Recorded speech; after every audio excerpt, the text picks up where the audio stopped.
Hi everyone, WhatsApp, क्या हाल चाल? सब ठीक? तो आज की वीडियो वहीं से स्टार्ट होगी जहाँ से हमारी पिछली वीडियो का एंड हुआ था। तो without wasting any time let's start the video.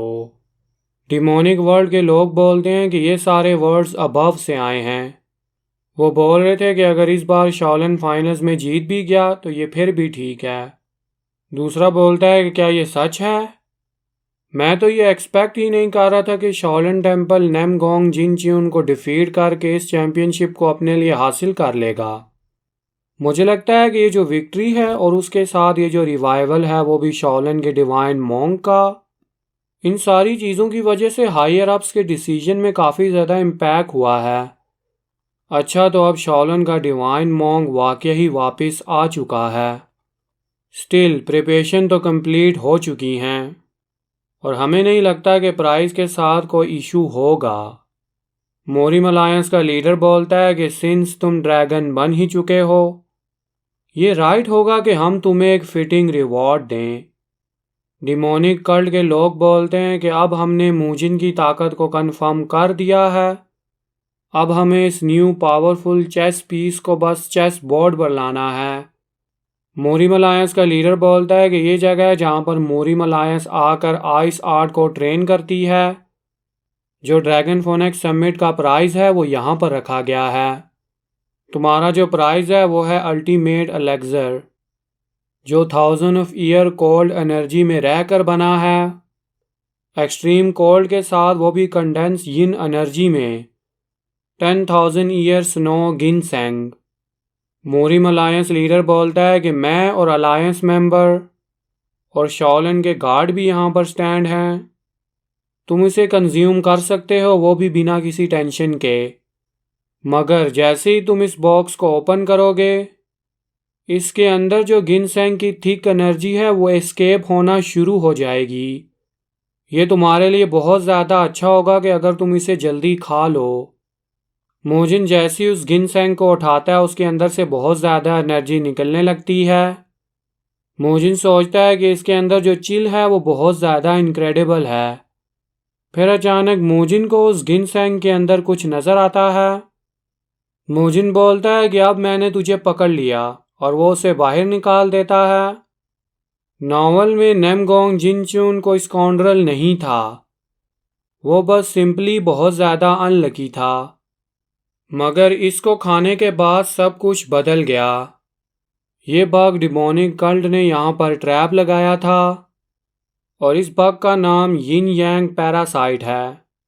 ये होस्ट की अपर एनर्जी कोर में अपनी जगह बनाती है और वहीं पर रहती है और ये सोर्सरों को बिल्कुल ब्रेन वॉश करती है और उसे करप्ट बना देती है। जब ये होस्ट में बिल्कुल सेटल हो जाती है तो ये बिल्कुल सेम एनर्जी निकालती है जो होस्ट यूज़ कर रहा होता है।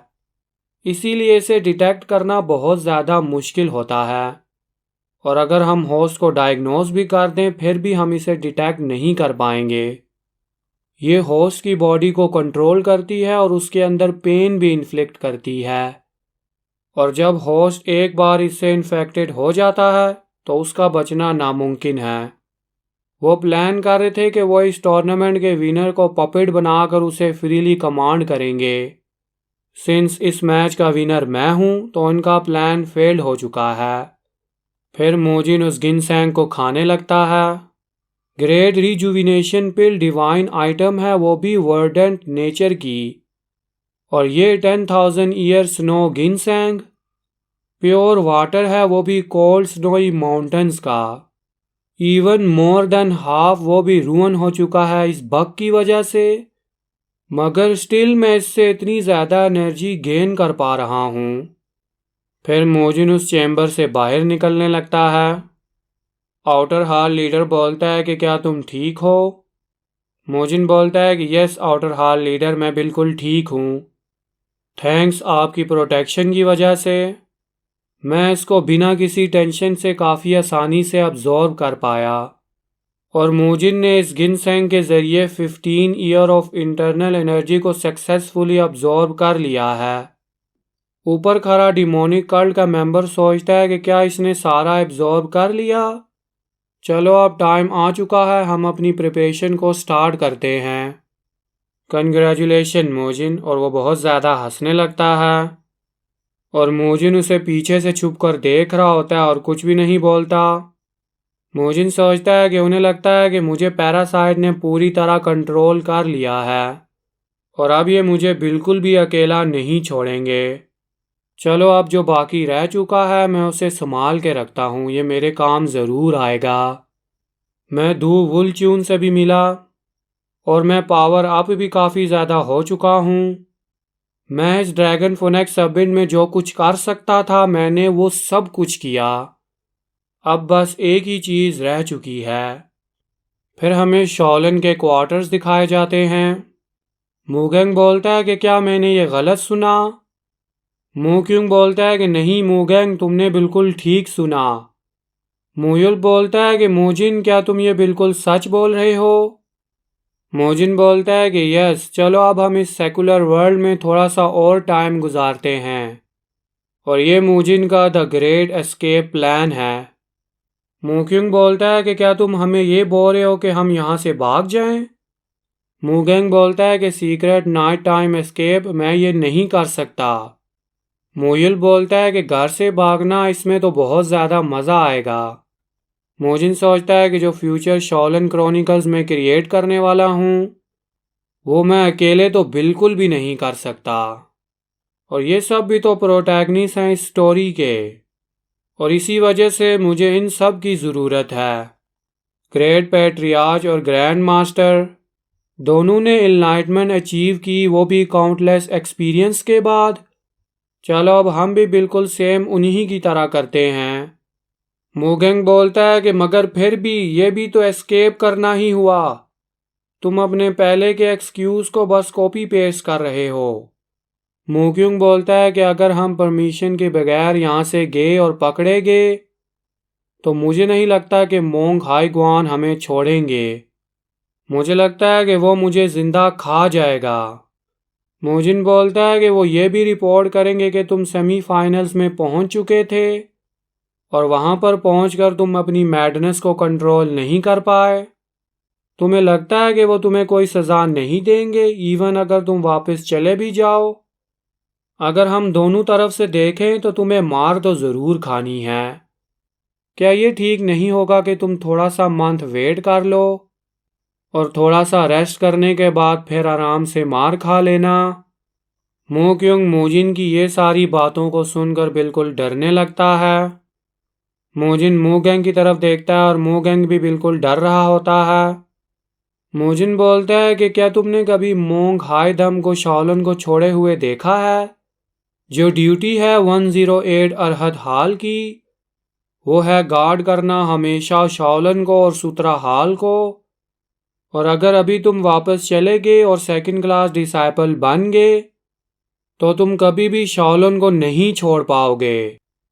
मूगेंग सोचता है कि मैं इसकी बजाय पनिशमेंट ले लूँगा इस तरह जीने के। मूयुल बोलता है कि इसका मतलब हम सब एक साथ जाएंगे, इसमें तो बहुत ज़्यादा मज़ा आएगा। मोजिन सोचता है कि मूयुल ने यस बोलने में बिल्कुल भी हेजिटेट नहीं किया। मूगेंग और मूक्यूंग सोच रहे होते हैं कि अब हमारा क्या होगा। मोजिन बोलता है कि मैंने सब कुछ ऑलरेडी प्रिपेयर कर लिया है। जब हम बिल्कुल पूरी तरह रेडी हो जाएंगे फिर हम रात के अंधेरे में अपना मोबिलिटी आर्ट यूज़ कर कर यहाँ से भाग जाएंगे। कौन अब मेरे साथ जाना चाहता है? वो तीनों बोलते हैं कि ऑल राइट, हम सब भी तुम्हें ज्वाइन करेंगे। मोजिन सोचता है कि जैसा मैंने प्लान किया था सेम वैसा ही हो रहा है। फिर वो रात के टाइम भाग कर निकल रहे होते हैं। मोजिन बोलता है कि ये तो काफ़ी ज़्यादा अच्छी चीज़ थी कि शॉलन कैंप बहुत ज़्यादा ओल्ड और ख़राब हो चुका है और गार्ड भी बिल्कुल पूरी तरह रिलैक्स थे। ये प्रैक्टिकली ऐसा था कि जैसा इसे कोई गार्ड ही नहीं कर रहा। मूक्यूंग बोलता है कि मगर फिर भी हमें केयरफुल रहना चाहिए। मूगेंग बोलता है कि बाय द वे मोजिन, तुमने ये फ्रीक्वेंसी विस्परिंग टेक्निक कहाँ से सीखी? मोजिन बोलता है कि गाइस, जब हम इस वॉल को क्रॉस कर लेंगे वहाँ पर एक कैरिज हमारा वेट कर रही है। बस हमें जल्दी से इस वॉल को क्रॉस करना है। हमें दिखाया जाता है कि अचानक कोई अपनी स्वॉर्ड को निकाल रहा होता है और वो मोजिन को बोलता है कि रुक जाओ, और मोजिन ये सुनकर बिल्कुल हैरान होने लगता है। फिर मोजिन अपनी फिश से उसकी तरफ अटैक करने लगता है और वो अपनी स्वॉर्ड से मोजिन की तरफ अटैक करने लगता है। और हमें दिखाया जाता है कि ये चेंगसू होता है और मोजिन चेंगसू को देखकर बिल्कुल हैरान हो रहा होता है। और चेंगसू बोलता है कि मोजिन तुम यहाँ पर क्या कर रहे हो। फिर मोजिन चेंगसू को बोलता है कि तुम इस टाइम यहाँ पर क्या काम करने आए हो। चेंगसू बोलता है कि मुझे नींद नहीं आ रही थी, इसलिए मैं यहाँ पर हवा लेने आ गया। और फिर अचानक मैंने कुछ सस्पिशियस मूवमेंट सेंस किए। मोजिन बोलता है कि अच्छा तो ये बात है, माय अपोलॉजीज। मू गैंग और मू क्यूंग चेंगसू को देखकर बिल्कुल डरने लगते हैं। मोजिन बोलता है कि हमें एक बहुत ज़्यादा इम्पोर्टेंट बिजनेस है, इसी वजह से हमें यहाँ से जल्दी जाना है। चेंगसू मोजिन और सबको देखकर बोलता है, मुझे तुम सब से विंड ऑफ फ्रीडम की स्मेल आ रही है। एक्सीलेंट, क्या मैं भी तुम्हारे साथ ज्वाइन हो सकता हूँ। मोजिन बोलता है कि क्या हमारे साथ ज्वाइन होना। मुझे पता है कि ये मेरी जगह नहीं है कुछ बोलने की, मगर क्या तुमने वो दांग सीड के एल्डर से परमिशन ली है। चेंगसू बोलता है कि तुम्हें टेंशन लेने की ज़रूरत नहीं है। सेज उन्हीं ने समिट ख़त्म होने के बाद मुझे खुद ही बताया था कि मुझे इस वर्ल्ड को देखने के लिए जाना चाहिए। अगर मैं वर्ल्ड को देखने के लिए तुम सब लोगों के साथ ही चला जाऊं तो ये बहुत ज़्यादा अच्छा होगा। मोजिन सोचता है कि मेरा सर ऑलरेडी बहुत ज़्यादा दर्द कर रहा है, मगर फिर भी ये बंदा रिटर्न ऑफ डीमन सुप्रीम में सेकंड स्ट्रॉन्गेस्ट पर्सन बनेगा। अगर इसके पास इसके एल्डर का अप्रूवल है फिर ये बिल्कुल ठीक है। मोक्यूंग बोलता है कि मोजिन हम सब इससे ठीक हैं। चेंगसू बोलता है कि तुम सब मेरा अच्छे से ख्याल रखना। और इसी के साथ चेंगसू ने भी इन सब की पार्टी को ज्वाइन कर लिया। कोई अचानक आके शॉलन के एल्डर्स को बोलता है कि बहुत बड़ी प्रॉब्लम हो चुकी है। जो किड्स थे जिन्होंने ड्रैगन फोनेक्स सबमिट में पार्टिसिपेट किया था वो सब वहाँ से भाग चुके और उन्होंने पीछे एक नोट भी छोड़ा है। एल्डर बोलते हैं कि क्या। सेकंड क्लास डिसाइपल बोलता है कि इवन वो दांग सीड का चेंगसू भी उनके साथ डिसअपियर हो चुका है। अबोध बोलते हैं क्या ये सच है वो चारों मिसिंग हो चुके हैं। सेकंड क्लास डिसाइपल बोलता है कि यस मुझे तो यही लग रहा है। यही वो मोमेंट है जिसके बाद चेन्स ऑफ इवेंट स्टार्ट होना शुरू हो जाएंगे। ये सारे इवेंट्स मोरिम को हिला देंगे और बहुत सारे लोगों की ज़िंदगियां भी चेंज कर देंगे। कोई बोलता है कि मू गैंग तुम्हारी ड्राइविंग तो बहुत ज़्यादा बुरी है, क्या तुमने पहले कभी कैरिज को ड्राइव नहीं किया। मू गैंग बोलता है कि मैं सिर्फ माउंटेन में ही रहा हूँ, मेरे पास कैरिज ड्राइव करने का एक्सपीरियंस कहाँ से होगा। चेंगसू क्या तुम ये ड्राइव कर सकते हो। चेंगसू बोलता है कि मैंने भी कभी कैरिज को ड्राइव नहीं किया। मोजिन बोलता है कि डैम इट, लगता है मुझे ही ये करना होगा। अगर मैं ड्राइव कर रहा हूँ तो मैं डिसाइड करूँगा कि हमें कहाँ जाना चाहिए। मोक्यूंग बोलता है कि मोजिन क्या तुम्हारे पास कोई प्लान है। मोजिन बोलता है कि ऑफ कोर्स प्लान तो है, लेट्स बिगिन। मोजिन सोचता है कि अब हम यहाँ से हमारे शॉलन क्रॉनिकल्स के रीमास्टर का पहला पेज लिखेंगे। आज की वीडियो यहीं तक। नेक्स्ट वीडियो के लिए चैनल को ज़रूर सब्सक्राइब करें और वीडियो को ज़रूर लाइक करें।